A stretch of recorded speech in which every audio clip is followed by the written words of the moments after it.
Bienvenue à tous. Cette vidéo portera sur la mise en place d'un serveur webmail sur Debian 10. Tout d'abord, nous allons commencer par les étapes de base. En ce qui concerne en premier lieu l'installation de notre serveur. Et là, nous allons venir ici où nous allons faire CTRL-N pour créer une nouvelle machine virtuelle. Ensuite, là, vous pouvez utiliser, faire appel à l'image ISO pour avoir des options un peu plus avancées et avoir des accès au démarrage à partir de l'image ISO et de activer le mot de passe et autres. Mais bon. Par conséquent, moi j'utilise ceci. La troisième option, je fais Next. J'ai déjà choisi la version de mon système Linux. La distribution autant pour moi. Maintenant, là, nous avons le nom du serveur et son chemin d'accès. Ensuite, nous allons faire suivant. Et là, nous allons lui demander à ce qu'il mette les fichiers, les fichiers sur un seul disque virtuel. Et là, nous allons prendre celui-ci, Store Virtual Disk Array Single File. Et là, nous allons faire suivant. Ensuite, Custom Hard Drive, ça c'est pour choisir la RAM et le processeur. Dans le cadre, on va activer la virtualisation d'abord. CPI. Dans le cas échéant, après le démarrage, nous pouvons revenir pour activer les autres. Sur ce, nous allons venir sur l'icône de CD DVD. Et là, nous allons demander à ce qu'il fasse, à ce qu'il aille chercher le CD pour nous connecter au serveur. Et là, nous avons notre CD qui est là. On va faire comme maintenant close. Et là, nous avons une connexion vers Internet. Et nous allons faire close. Finish. Et là, nous avons notre serveur. Ensuite, nous allons démarrer.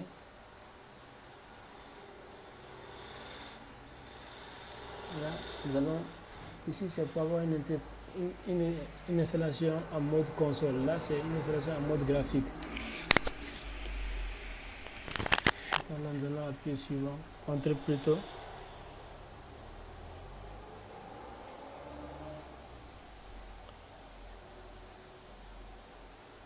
Ensuite, nous allons choisir français. Français.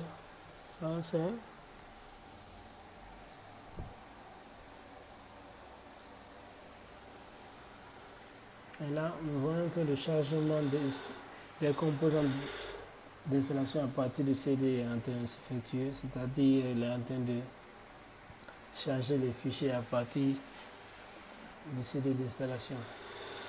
Et ensuite, après, il va passer à la détection des réseaux.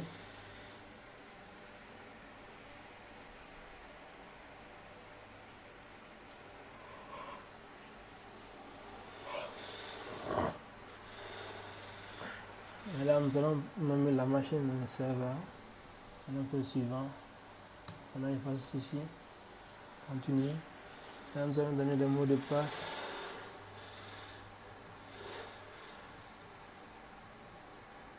Suivant.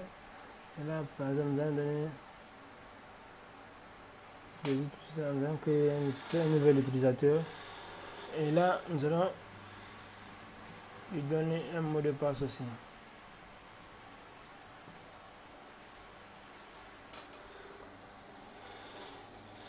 Nous allons attendre la détection du disque.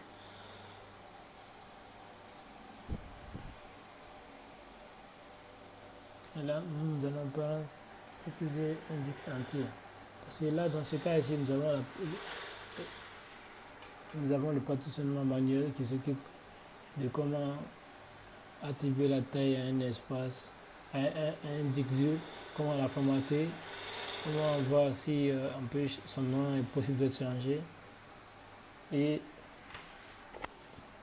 ensuite, nous allons avoir aussi affaire à ce genre de partitionnement assistant utilisé d'un disque LVM. Là, nous allons faire utiliser un disque entier et là nous allons prendre celui-ci. Ensuite nous allons dire tout dans une seule partition recommandée. Après terminer, ensuite nous allons demander à ce qu'il applique les changements sur le disque. Là nous allons revenir un peu en arrière. Après,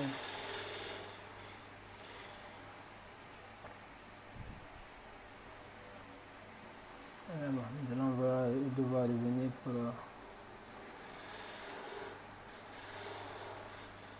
reconstituer un peu ça.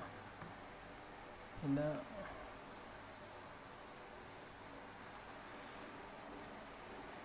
je vais passer à la détection des disques d'abord.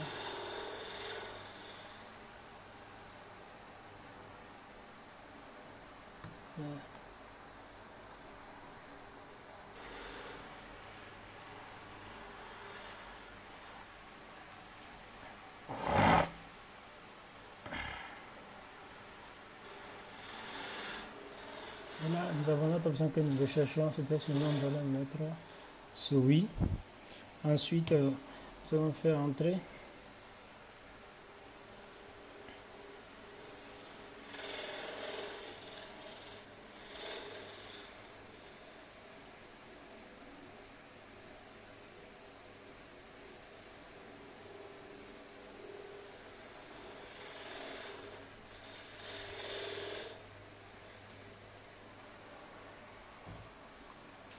Et là, nous allons attendre que l'installation finisse.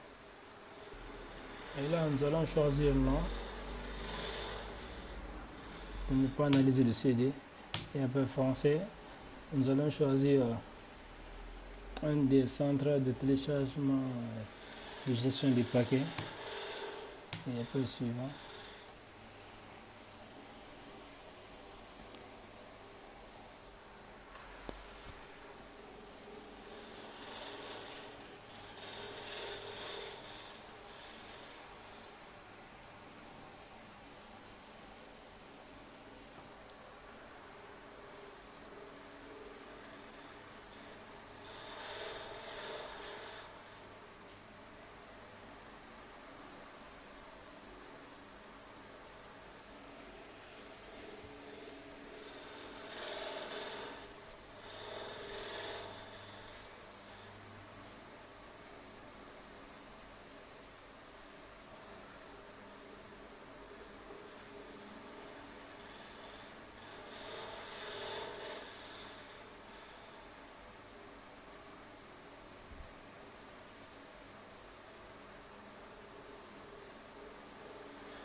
Ok, ensuite nous allons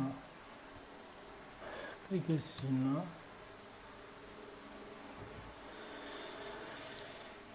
Et là, nous allons choisir cette interface graphique. Ensuite, continue.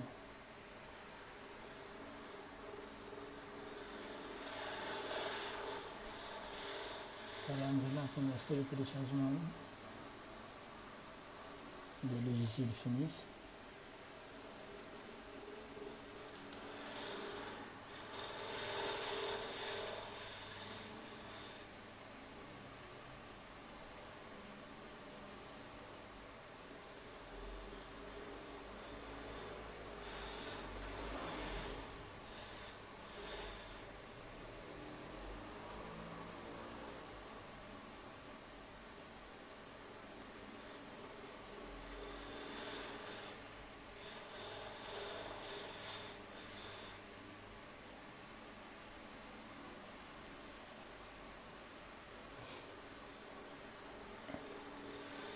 Et là, notre installation, on a fini d'abord le téléchargement des logiciels. Maintenant, on nous demande d'installer le programme de démarrage. Nous allons prendre oui. Puis nous allons choisir le dev SDA. On va passer maintenant à la fin de l'installation et la mise à jour de la machine.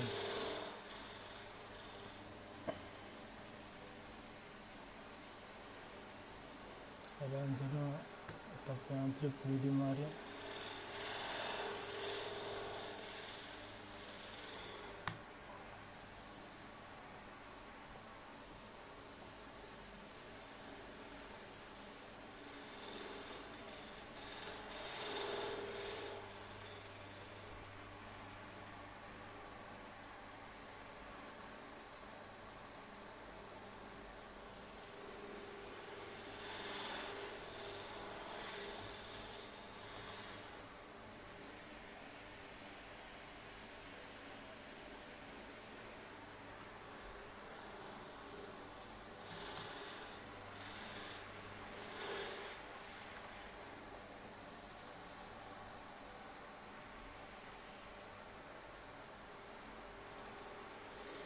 Et là maintenant nous allons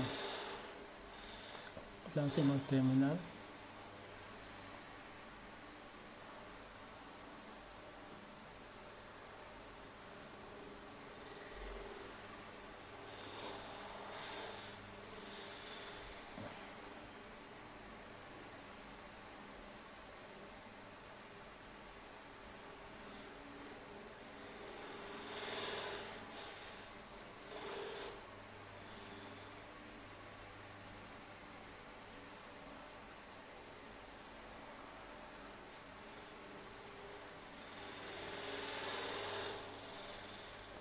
Là ensuite nous allons nous connecter en mode super utilisateur.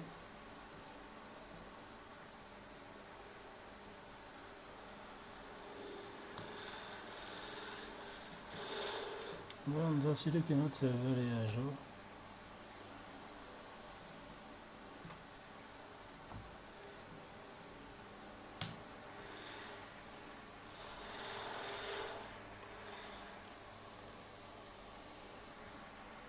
Et là nous allons passer à la mise à niveau. Tout est dans les grèves. Ensuite nous allons passer à l'installation de notre paquet. C'est une dépendance aussi qui permet de s'occuper de la résolution de la carte réseau et aussi de la résolution de la carte réseau, des performances, de transfert de fichiers, de partage de fichiers entre utilisateurs et autres. Là nous allons faire apt-get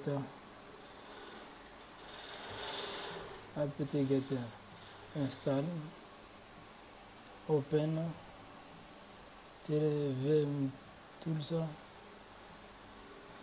tools et là mon y pour autoriser automatiquement après le chargement du contenu.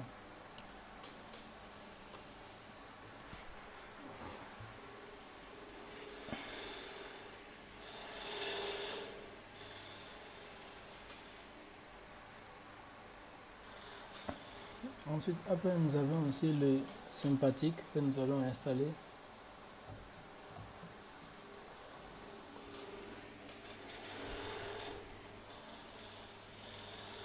Autant pour moi.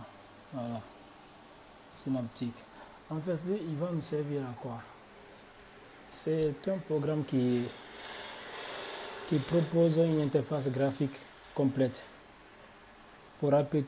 Maintenant, pour les APT, il permettra l'installation des paquets depuis des dépôts APT, leur désinstallation et leur gestion avancée.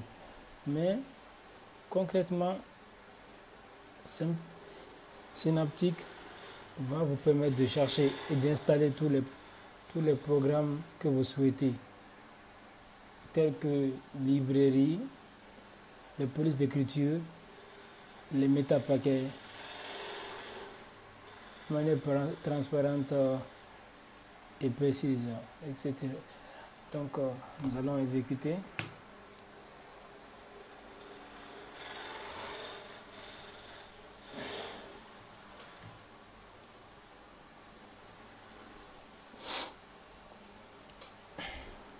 Bon, et là, je vous remercie d'avoir suivi cette vidéo. Nous nous retrouverons dans la prochaine vidéo en ce qui concerne la configuration des services de la configuration de base du serveur.